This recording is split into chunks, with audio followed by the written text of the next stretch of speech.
Morning everyone, welcome back to my channel. আমার নতুন আরও একটি ব্লগে তোমাদের সকলকে জানাই অনেক স্বাগত। তোমরা সবাই কেমন আছো? আশা করছি খুব ভালো আছো। আর আমি আগের থেকে এখন অনেকটাই ভালো আছি। আজকে হচ্ছে 3 ফেব্রুয়ারি, শনিবার। কালকে আর কোনো ব্লগ আমি শ্যুট করিনি, বাবার বার্থডে গেল পরশু দিনকে। তো কালকের দিনটা একটু রেস্ট নিয়েছিলাম, কারণ পরশু দিন আমার অনেক খাটাখাটনি হয়েছে। যেহেতু শরীর খারাপ ছিল, সেই অবস্থায় সমস্ত কিছু করেছিলাম, ওই জন্য একটু খাটাখাটনি হয়েছে, একটু ধকল হয়েছে। কিন্তু সবাই মিলে কিন্তু প্রচুর আনন্দ করেছিলাম ওই দিনটা, খুব ভালোভাবে কাটিয়েছি দিনটা। তো শাশুড়ি মা শ্বশুরমশাই রয়েছে, এখনও থাকবে 2 দিন, সোমবারে হয়তো চলে যাবে ওরা। তো এই 2 দিন আরও একটু আনন্দ করে কাটানো যাবে সবাই মিলে। তারপরে তো আবার যা ডেলি রুটিন যেমন থাকি আমরা সেরমই। তো এখন সকাল ওই 8:30 মতন বাজে। আমি এইমাত্র উঠে মুখ টুক ধুয়ে ফ্রেশ হয়ে আসলাম। আর আমি না মুখ ধুয়ে আসার পরে চা না খেয়ে থাকতে পারি না, এটা আমার অভ্যাস। সকালবেলা সন্ধেবেলা মানে মুখ ধুয়ে, মানে ঘুম থেকে ওঠার পরেই মুখ ধুলেই আমার 1 কাপ চা লাগবে, তা না হলে আমার কোনো কাজে মন বসে না, কাজও করতে পারি না। তো শাশুড়ি মা ওইদিকে রুটি বানাবে, তার জন্য রুটি আটা মাখছিল। আর শাশুড়ি মা জানো তো, সকালবেলা উঠে স্নান হয়ে গেছে, পুজো দেওয়া হয়ে গেছে, তারপরে রুটির সাথে যে তরকারিটা করবে, আলুর তরকারি, সেটাও বানানো হয়ে গেছে। এখন আটা মেখে ওই রুটির বেলছে বোধহয়, আটা মানে হ্যাঁ রুটি করবে বলে বেলছে। তো আর আমি এখন উঠে চা বানালাম, মানে বসালাম, একটু লিকার চা খাবো। শাশুড়ি মা বললো একবার রুটি ফুটি বানিয়ে নিই, তারপরে খাবো চা। তাই বললাম না, আমি তো সকালবেলা না চা খেলে ভালো লাগে না, একটু করে লিকার চা বানাচ্ছি, একটু খাও। তারপরে আবার যখন রুটি হয়ে যাবে, রুটি তরকারি খেয়ে তারপরে আবার দুধ চা বানিয়ে দেবো, তখন দুধ চা খেও। আমার শ্বশুরমশাইও আসবে ওই 10টা 10:30টার দিকে, ওই বাড়ি থেকে পুজো টুজো দিয়ে তারপরে আসবে। সকালে ব্রেকফাস্ট করবে এই বাড়িতে এসে, তখন আর একবার নাই চা হবে।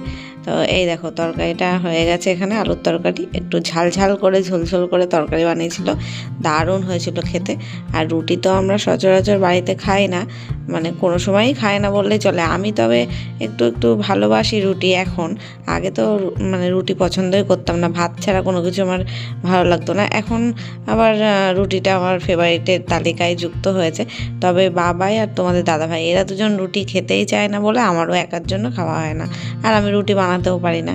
তো ওই মা যখন আসে, দেখেছো শাশুড়ি মা আসে, রুটি হয় নিয়ে আসে, নাই বানিয়ে দেয়। তো আজকেও সেরকমই। আর আজকে সকালবেলা কোনো কিছু খাবার দাবার ছিল না, অন্যদিন ভাত তরকারি কিছু না কিছু থেকে যায়।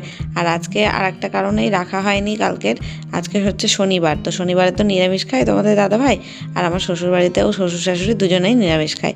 তো ওই জন্য কালকের কোনো কিছু রান্না থাকলেও তো আমরা খাবো না, ওই জন্য কোনো কিছু ইচ্ছা করেই ভাত তরকারি রাখা হয়নি, যা খাবার দাবার রাত্রেই খেয়ে শেষ করে দেওয়া হয়েছে। বাবার বার্থডের পরেও ওই মাংস মাছ সব ছিল, কালকে অবধি সব খাওয়া হয়েছে। আর আজকে একদম নিরামিষ, হালকা পাতলা খাওয়া হবে, সবজি খাওয়া হবে আজকে। কারোর আর মাছ মাংস খেয়ে খেয়ে আর মুখে রুচি নেই, একদমই ভালো লাগছে না, সবাই যাচ্ছে একটু ডাল ভাত সবজি খেতে। তো ওই জন্যই সকাল সকাল রুটি তরকারি রান্না হচ্ছে। আর আমি এই যে চা করে আনলাম, আর শাশুড়ি মা বললো তাহলে 2টো গরম গরম রুটি ভাজি, চায়ের সাথে খাওয়া যাবে। তো আমি বললাম ঠিক আছে। তো বিস্কুটও নিয়েছি। তো চলো চাটা খেয়ে নিই, তারপরে শাশুড়ি মায়ের রান্না হয়ে গেলে, মানে রুটি তরকারি হয়ে গেলে তারপরে খাবো। আর তোমাদের দাদাভাই আর বাবাই এখনও ঘুম থেকে ওঠেনি, শুয়ে রয়েছে, ওরা জেগে গেছে। তোমাদের দাদাভাই ফোন চালাচ্ছে ওইদিকে, ওই জন্য গানটা আওয়াজ হচ্ছিলো, আমরা কিছু এখানে কথাবার্তা বলেছিলাম, তো সেটা আবার মিউট করে দিলাম, নইলে আবার যদি গানের জন্য কপিরাইট এসে যায়, ওই কারণে। তো চলো ওরা উঠুক, আজকে জোর করে ওদের রুটি তরকারি খাওয়াবো। এটা আমি আর শাশুড়ি মা বসে বসে এটাই ডিসাইড করছি ওখানে, যে খেতে চায় না। তো আজকে তো কোনো কিছু খাবার করিনি, ভাত করিনি, আর ভাত বেলা করে করবো, ওরা না খেয়ে যাবে কোথায়, খেতেই হবে। তো এই যে দেখো বাবাই উঠেছে, বাবাই তো খুব একদম বায়না করলো সকালবেলা উঠে, আমি রুটি খাবো না। তারপরে তরকারি দিয়ে তো খাবেই না, শেষ পর্যন্ত ওর জন্য দুধ চা করে দিলাম 1 কাপ, সেটা দিয়ে জোর জবরদস্তি করে 2টো রুটি খাওয়ানো গেছে। আর তোমাদের দাদা ভাইয়ের এবার পালা। আর বাবাই জানো তো ফার্স্টে একটা রুটি নিয়েছিল, বলছিল খাবোই না, তারপরে খেয়ে ভালো লেগেছে, তখন আর একটা রুটি দিলাম, মানে কষ্ট মষ্ট করে 2টো রুটি খেয়েছে। এবার তোমাদের দাদা ভাইকে বলছি যে 2টো রুটি দিই, বাবাই যখন 2টো খেলো তুমিও খেতে পারবে, বলছে না তুমি তো জানোই আমি ভাত ছাড়া কিছু খাই না, আমাকে একটাই দেবে, আমার তো খাবার ইচ্ছাই নেই, খেতেই চাচ্ছিল না। তাও বললাম মা এত কষ্ট করে করেছে, খাও একটুখানি। তা জোর করে 2টো রুটি দিয়েছি, তাও বলছে না আমি একটা খাবো আর একটা রেখে দেবো, তুমি খেয়ে নেবে। আমি কিন্তু খাবো না, আমি তো খাই না তুমি জানো। তাও দেখো জোর করে দিয়েছি, আমি বলছি খেতেই হবে, দুটো রুটি খাও। এবার বলছে তাহলে একটু আচার এনে দাও। এবার আচারটা দিলাম আর বলছে একটা যতই আচার দাও আমি একটাই খাবো। তাও আমি দেখো বলছি যে খেয়ে নাও, দুটোই খেতে হবে। তারপরে জোর জবরদস্তি দুজনকেই, বাপ বেটা দুজনকেই দুটো দুটো করে রুটি খাইয়েছি। এবার বাবা ওই ঘরে পড়তে বসেছে আর তোমাদের দাদাভাই গেল বাজারে, আর শাশুড়ি মা এখন একটু বসে রয়েছে। সকালবেলার থেকে অনেক কাজকর্ম হয়েছে, স্নান পুজো, তারপরে রুটি ফুটি করা এসব করেছে। তো আমি বললাম তুমি এখন বসো, এখন তো বাজার আসবে তারপরে রান্না করব। সবজি টবজি কিছু নেই ঘরে, আর আজকে নিরামিষের দিনে সবজি সব রান্না হবে। তো বাজার করে আনবে, তারপরেই মানে তরি তরকারিও তখনই কাটতে পারবে, ঘরে কিছুই ছিল না। তো আমি এদিকে জামা কাপড়গুলো গোছাতে আসলাম, বিছনা তুলে নিয়েছি। আর শাশুড়ি মা ওই পাশের ঘরটা ঝেড়ে দিয়েছিল, ঘর বারান্দা ঝাড় দিয়ে নিয়েছি। তো আর ঠাকুর ঘরটা মুছে পুজো দিয়েছিল। তো আমি এখন শুধু আমাদের এই ঘরটা ঝাড়বো। আমাদের ঘরটা দরজা বন্ধ ছিল সকালে, ওই জন্য ঝাড়া হয়নি। আর কালকে পর্যন্ত বেলুন টেলুন সব সাজানো ছিল, ঘরে অনেক বেলুন ছিল, বাবাই মানে ফাটিয়েছে। আর বেলুন ফেটে ফেটে সারা ঘরে একদম ছিটিয়েছে বেলুনের টুকরোগুলো, খাটের তলা পর্যন্ত চলে গেছে। সেইগুলোই এখন ঝেড়ে ঝুড়ে আমি বের করছি। আর ঝেড়ে রাখলে কি হয়, মাসিরও একটু সুবিধা হয়, কারণ এখন লোকজনও বেশি রয়েছে বলে বাসনও একটু বেশি হচ্ছে। আর ঘরটা ঝাড়া হলে, এই তিনখানা ঘর মানে দুটো ঘর বারান্দা ঝাড়াও কিন্তু একটা সময় লাগে, তিনটেই ঘর বলতে পারো, কারণ ডাইনিংটাও তো একটা ঘরের মতোই বড়। তো ঝেড়ে তারপরে মুছতে সময় লাগে, তারপরে এক গাদা বাসন হয়। ওই জন্য ভাবলাম আমি ঘরটা মানে এই এখন প্রত্যেক দিনই ঘর ঝেড়েই রাখছি, যে মাসি আসলে শুধু ঘরটা মুছেই বাসনটা মেজে দেবে।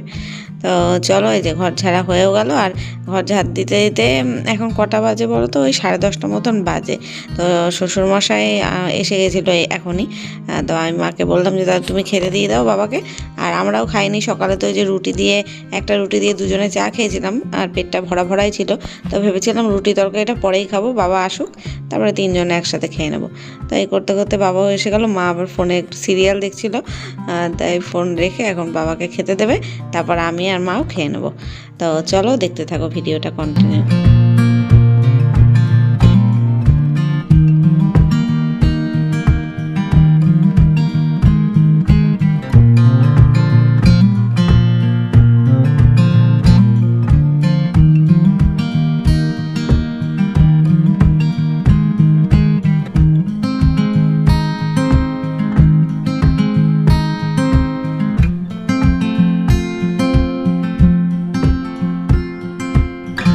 এখন বাবাকে খেতে দিয়ে আমি আর শাশুড়ি মাও খেতে বসেছি।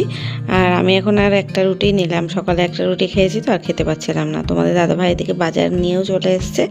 তো রুটি খাওয়া হয়ে গেল, এবার আবার চা বানালাম, কারণ বাবা তো সকাল থেকে চা খায়নি। তো দুধ চা আমি সচরাচর সকালবেলা খাই না, তো আজকে বানালাম বলে অল্প একটু খেয়েছিলাম। এই দুজনের জন্য, শাশুড়ি মা শ্বশুরমশাই দুজনের জন্য চা করেছি।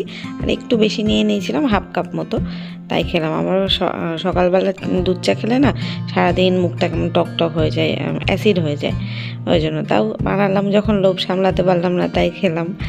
তো চলো চাটা ছেঁকে নিই। আর বাবাইকে আবার বললাম যা তো দাদাকে গিয়ে চাটা দিয়ে আয়, বাইরে বাবা রোদ্রে বসে রয়েছে, ঠান্ডা লেগেছে তো ওই জন্য। দেখছি আস্তে করে নিয়ে যা, হুড়কায় পরে ফেলাই দিস না।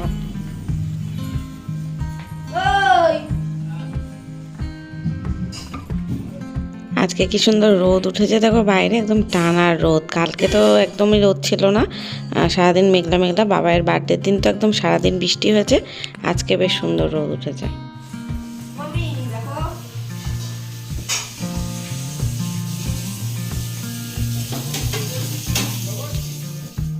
এই যে বাবা এখন অঙ্ক করছে, আর আমি বললাম আমার সামনে এসে এখানে টেবিলে বসে পড়, আমি এখানে রান্না বসাচ্ছি আর ওকে অঙ্কটাও দেখিয়ে দেবো। শাশুড়ি মায়ের দিকে তরি তরকারি কাটছে, তোমাদের দাদাভাই দেখলে তো সব বাজার করে এনে দিল সবজি টবজি। আর আজকে নিরামিষ রান্না হবে, অনেক কিছু হবে। সোয়াবিন রান্না হবে, সোয়াবিনটা আমি ভিজিয়ে রেখেছি, জলে একটু ভিজিয়ে রাখতে হয় ওই জন্য। আর এদিকে বাবার অঙ্কও মাঝে মাঝে দেখিয়ে দিচ্ছি। আর আমি ডাল আর ভাত বসিয়ে দিচ্ছি, মটর ডাল সেদ্ধ হতে বসিয়েছি আর ভাত বসিয়ে দিয়েছি। এবার তরকারি এক এক করে কাটা হবে, আর এক করে রান্না করব।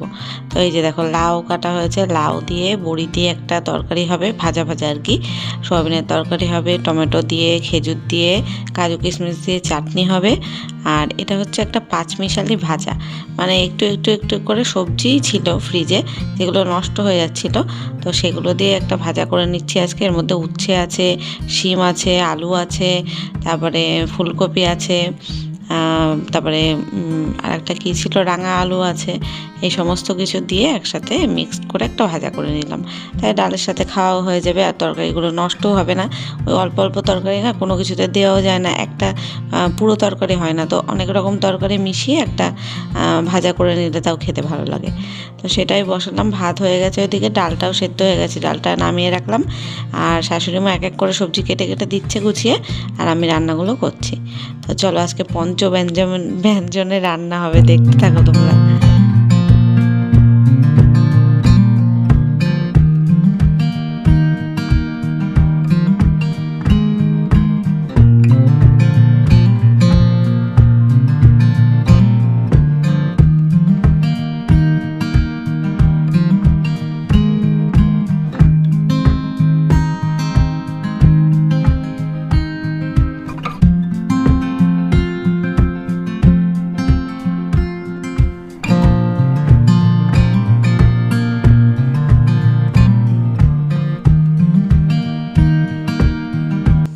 এখন আমার প্রায় 2-3 পদ রান্না নেমে গেছে।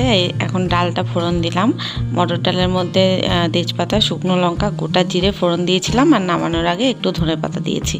তো ডালটাও হয়ে এসছে, আর এদিকে চাটনি হয়ে গেছে, চাটনিটা একটু ঠান্ডা করতে রেখেছি, এটার মধ্যেই ভাজাটাও হয়ে গেছে।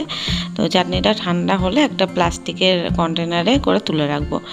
আর এদিকে বড়িটা ভেজে তুলে রেখেছি, লাউয়ের তরকারিটা বসিয়েছি, লাউয়ের ভুজিয়া টাইপের হবে আর কি, বড়ি দিয়ে মাখা মাখা, লাউয়ের ছেচকি বলে না সেটাই।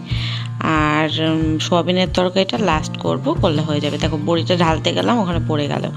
তো এক এক করে আমি রান্না নামাচ্ছি, তোমরা দেখতে থাকো আর গুনতে থাকো কত পদের আজকে রান্না হবে। পঞ্চব্যঞ্জন বলেছিলাম না, তার বেশি কিন্তু রান্না হয়ে গেছে। তোমরা হিসাব করে দেখো কি কি হচ্ছে। তো একেবারে পুরো রান্না হয়ে যাক, তারপরে তোমাদের দেখাচ্ছি, ঠিক আছে?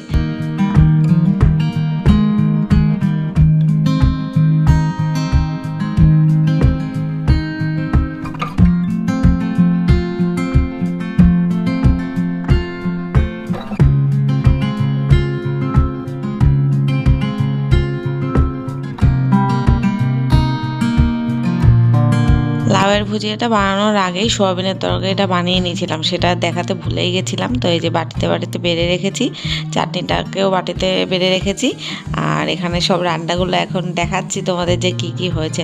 এই ডাল, চাটনি, ভাজা, সোয়াবিনের তরকারি এখানে রাখা আছে, আর এখন ফাইনালি থোর ভাজাটাও হয়ে গেছে।